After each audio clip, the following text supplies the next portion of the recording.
You do lots of things, and they're great. Let's talk about them. Best interview question I have ever had. Yes, let's. This is All Ears. I'm Everett Hopfner. I knew of Pierre-André Doucet before I knew him personally.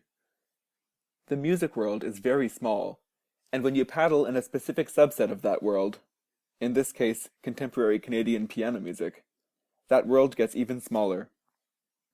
I had heard many anecdotes of this enthusiastic and convivial Acadian through our many mutual friends, so it was really no surprise that we got along so well when we met at the Eckhart Grammaté National Music Competition in 2013.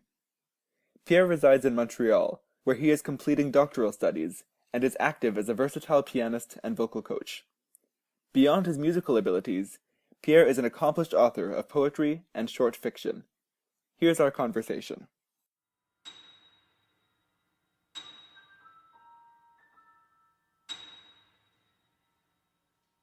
You are a New Brunswicker, Yes, I am. Born and raised, very proud to be so.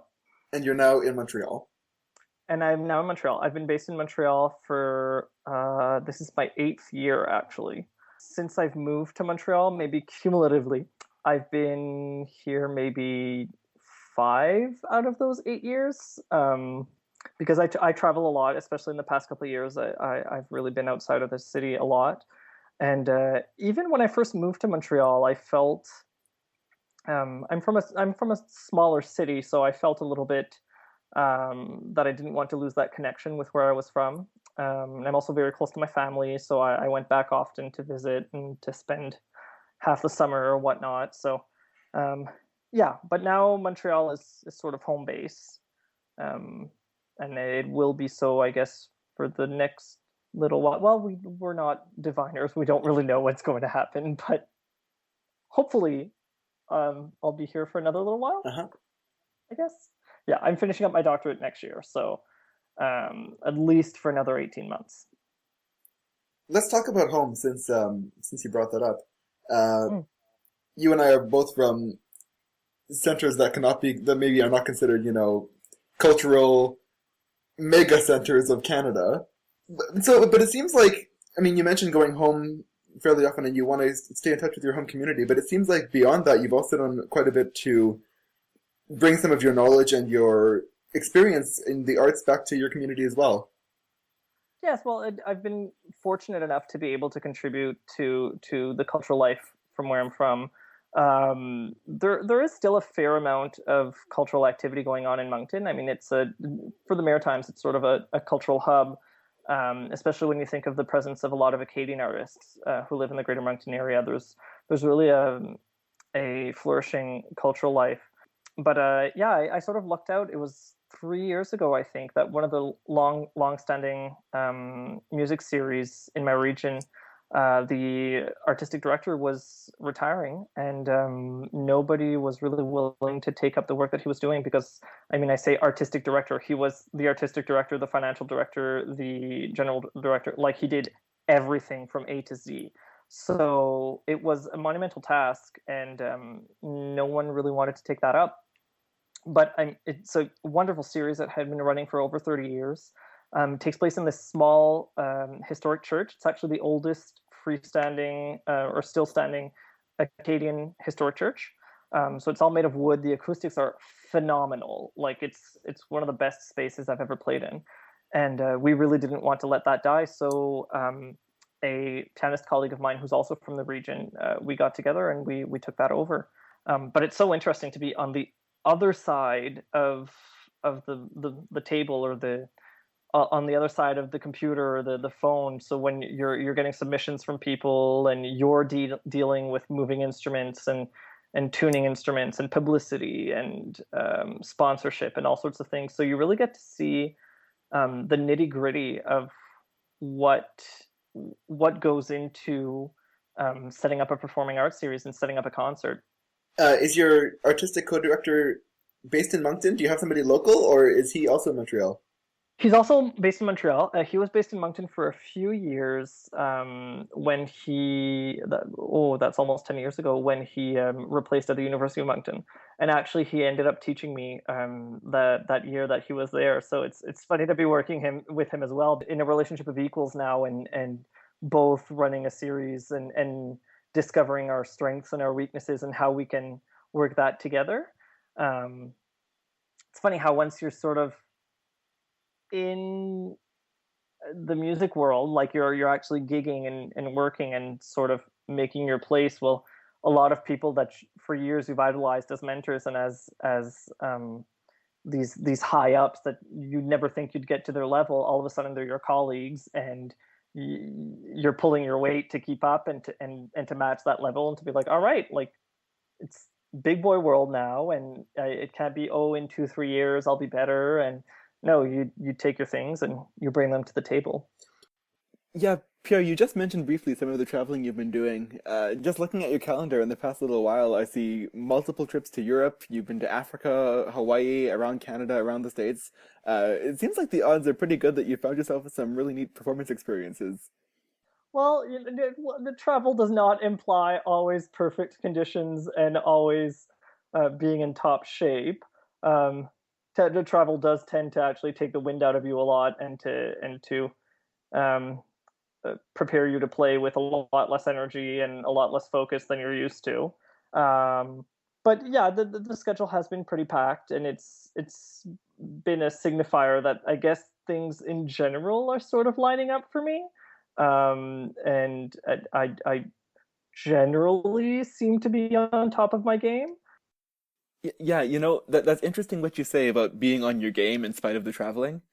Um, in our line of work, it really seems that No matter what the circumstance, you are expected to put together a product and to be at a professional level, at your level.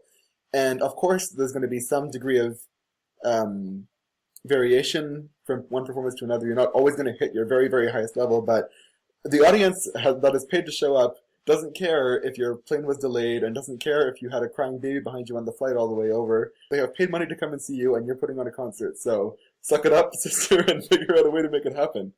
Well, that's pretty much it. And I think that the paradigm shift for me, um, I mean, things started to really pick up, and I started to get very busy in the past maybe 2 or so years, 2-3 years.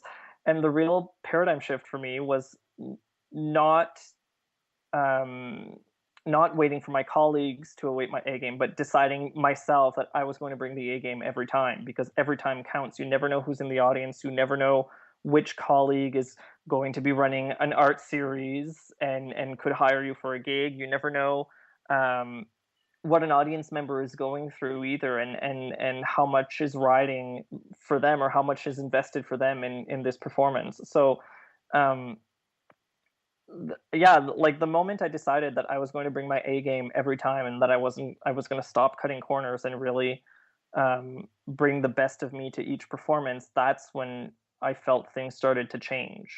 Um, I feel as if we're fluffing and talking about generalities a lot, but it's nice to remind ourselves of these things as well, because sometimes we get so caught up in just doing the grunt work and putting our concert together and then performing, that we forget just to always be mindful of what we're doing and how we're interacting with people.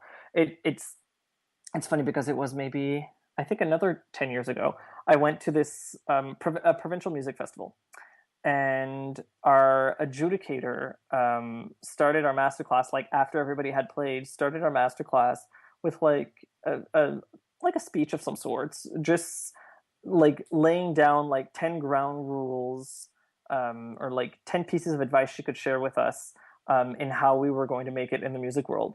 And I remember 10 years ago just smirking and being such a little smart aleck, and just being like, what are these rules? Like, as if we need to be told, like, be a nice person. And that was literally like rule number 2. And I remember almost bursting out laughing with my friend and being like, what is this masterclass? Like, we're not learning anything about the piano, and we're not learning anything about technique or voicing or anything. But it's amazing how much of this craft is actually dependent on how you interact with people, and how if you are a nice person and people want to work with you, you will get work.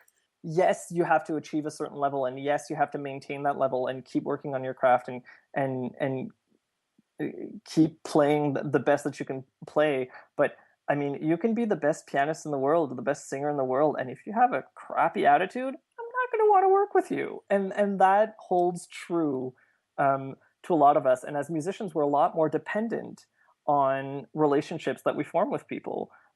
So if we start being unpleasant to work with, people aren't going to work with us and hire us. Well, I'd love to transition now and talk about some of your recent travels. Can you tell me a little bit about your time at the Schubert Institute in Austria last summer? The Schubert Institute is this wonderful little pocket in time and space where everything in the world outside just seems to cease to exist and become this amorphous blob of poetry. And you're just living in the sun and the moon and the woods, and it's just marvelous. And I know I sound completely spaced out and poetic, and that's what the Schubert Institute is. It's so intense. Like, we had, over the course of 1 month, every 3 days there was a new master teacher, but it was just such an amazing program and an amazing group of people to work with. And there was this safe space that we all created together where everybody was free to explore, and everybody was there to learn about German lieder. And it was one of the best summer programs of my life, honestly. It was just so much fun, and I learned so much, and it was just so great. And actually, I wrote like 40 pages. I was so inspired while I was there. I wrote like 40 pages for my next book while I was there. Like, it just opened up all of these different places in my brain that had been shut off, that all of a sudden were open, and the channels were open, and the energy was flowing, and it was just great. And I'm talking very metaphysically, I'm sorry.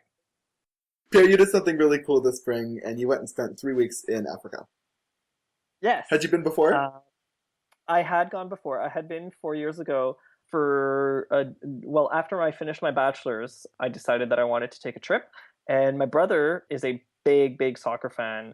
And my brother was like, hey, we're going to South Africa. We're going to go to the World Cup. Do you want to come? And I was like, well, I don't know. Like, South Africa seems cool, but I don't know if I want to go to the World Cup. And he was like, oh, come on. Like, it's only 6 matches, and the rest of the time we'll travel, and like, you'll love it. And actually, the matches turned out to be some of the things that I enjoyed the most. Like, they were so much fun. But I also just fell in love with that country.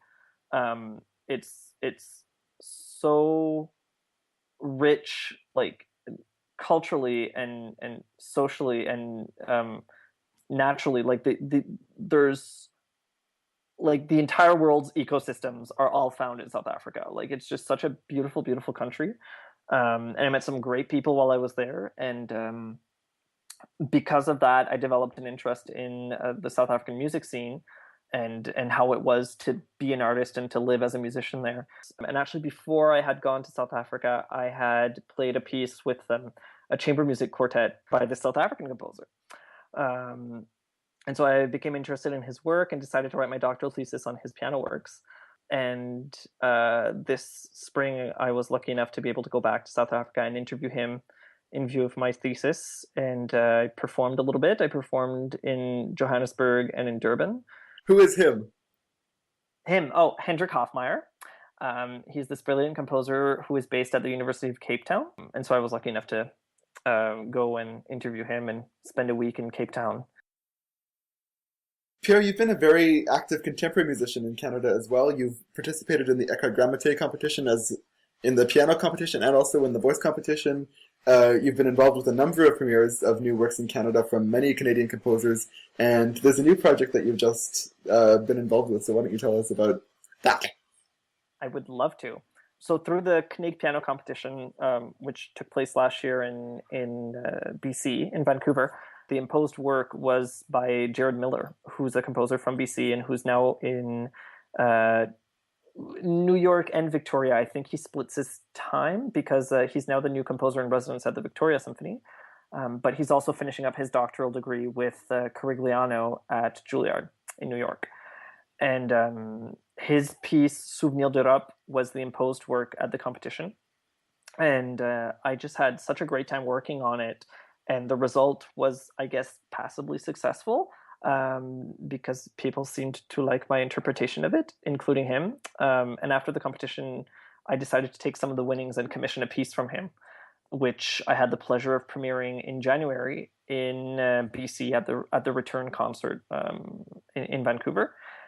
But which I also took on tour. I brought that to Hawaii. I brought that to South Africa. I brought it to Paris and New York this year. Played it in Montreal, in the East Coast. And it's a piece based on an Acadian folk song.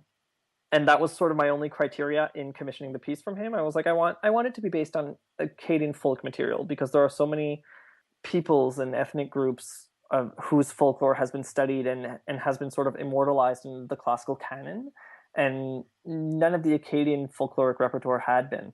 So, I thought that would be something interesting to look into. And the way that he developed the material and wrote it was just so ingenious, because you never really understand that it's based on this folk melody, à la Clairefontaine.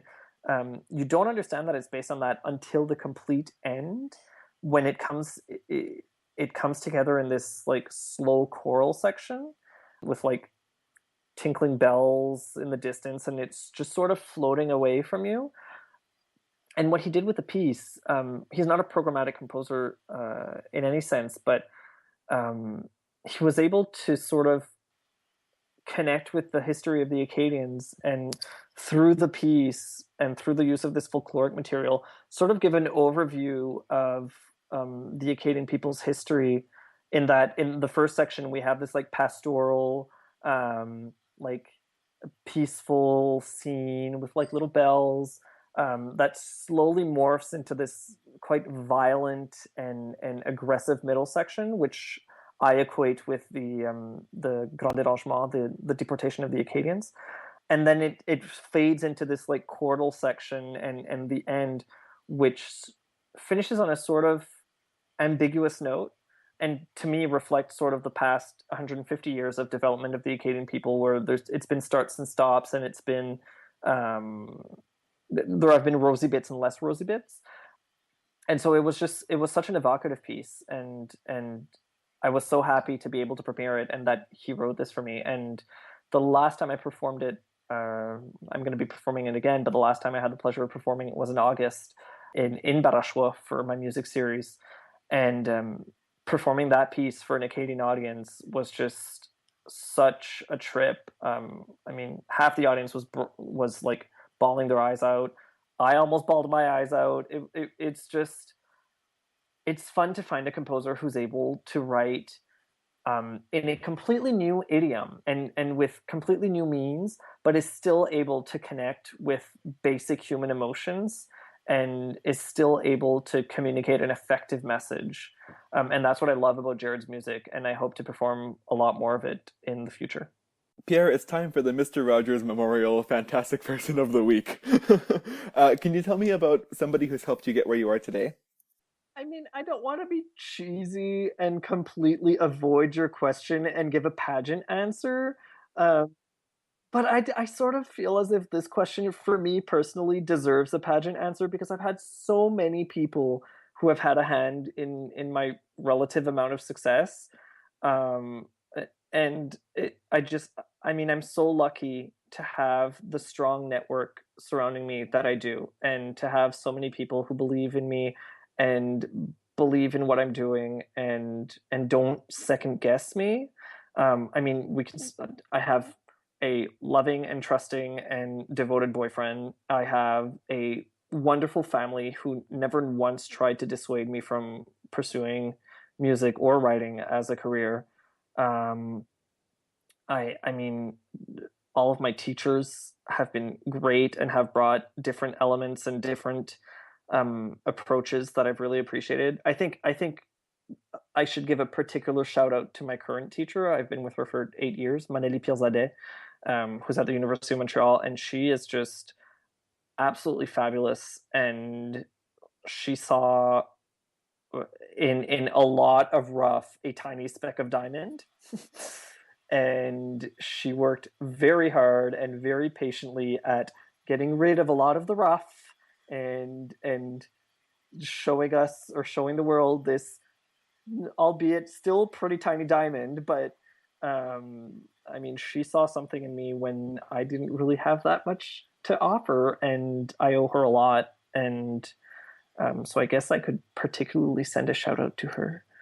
But yeah, I mean, the people in my life who are going to be listening to this podcast will be able to recognize themselves in what I'm saying, and will understand that I'm very grateful for my network of friends and colleagues and family and teachers and all these good people.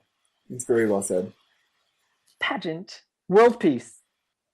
I'm so glad that our paths have crossed at least twice, or however many times it's been, that I take a lot of inspiration from the work you're doing. I think you're just such an important figure. I mean that with all my sincerity. I really value what you do, and your personal support towards me has been so incredible for as long as we've known each other, and it's something I appreciate very much and I don't take for granted. Oh, thank you, Everett. And likewise in all, you know. Oh, we know. I'm really excited about this. I'm so excited that you've started this project, and I'm also very excited that our paths have crossed and that you are a figure in my life as well. Thank you so much for this. I was so flattered that you asked me to be one of your invited guests. Of course.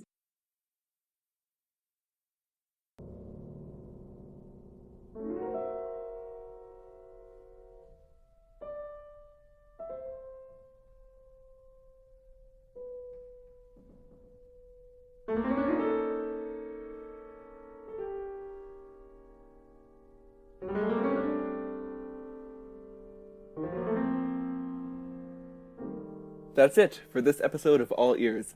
Thanks for listening. Behind me, you can hear Pierre-André Doucet playing Carl Wein's first piano sonata. You can learn more about Pierre-André by visiting his website at pierreandredoucet.com. You can also find show notes and links for all my guests at my website, everetthopfner.com. New episodes of All Ears are released twice a month on my website and on iTunes. You can follow me and the show on Twitter at evhopf. That's EVHOPF. Do you have questions? Feedback? Feel like sharing your story as a guest on All Ears? Go to everetthopfner.com and click on the contact page. You can support All Ears by leaving a rating or a review on the iTunes store. Spread the word on social media with a hashtag AllEarsPodcast. And finally, if you like All Ears, recommend it.